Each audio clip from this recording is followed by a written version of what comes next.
чеченский генетик Пахрудин Арсанов объявил информацию, что найденные аланы в Северной Осетии по генетике показали, что это чеченцы-шуанинцы.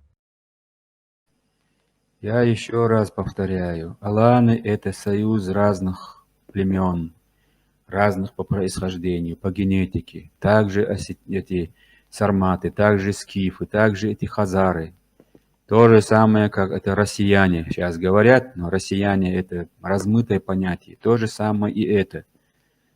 Поэтому не стоит вот эти копья ломать. На сегодня, да, вот очень четко доказанные ДНК-тестами первыми мы выявили, вот что оно есть. Родство с раскопанными вот во II веке, которые жили, примерно 2000 лет назад, которые жили. Аланы из Осетии, вот с ними ДНК ученые сходится, самые близкие они в мире, можно сказать. Но по другим, я думаю, и другие будут, и другие группы будут. Это дело времени.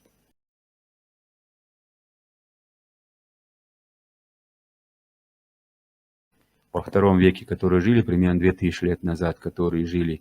Аланы из Осетии, вот с ними ДНК ученые сходится, самые близкие они в мире, можно сказать. Но Историк Бернард Бахрах в своей книге «На основе древних источников» описывает аланов как изобретательных и яростных воинов. Бернард Бахрах. История алан на Западе.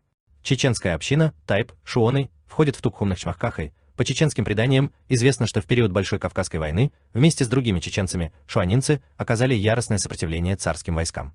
Все чеченские тайпы несли потери. Шуоны в то время понесли очень большие потери. Их в то время сравнивали в этом с тайпом Беной. В целом, теперь очевидно, что чеченцы имеют прямое отношение к кавказским аланам. Вы, наверное, спросите, а как же осетины? Они ведь считают предками аланов. Ну, к примеру, чеченский историк Хаджи Хизриев писал: в осетинском языке сохранились все гортанные звуки чеченского языка, что еще раз подтверждает кавказское происхождение осетин и чеченский субстрат осетинского языка. Антропологический материал также доказывает, что осетины, балкарцы и карачаевцы такие же чистые кавказионы, как и чеченцы. Хаджи Хизриев. К вопросу о чеченцах в древности и средневековье, выводы здесь, конечно, у всех пускай будут свои.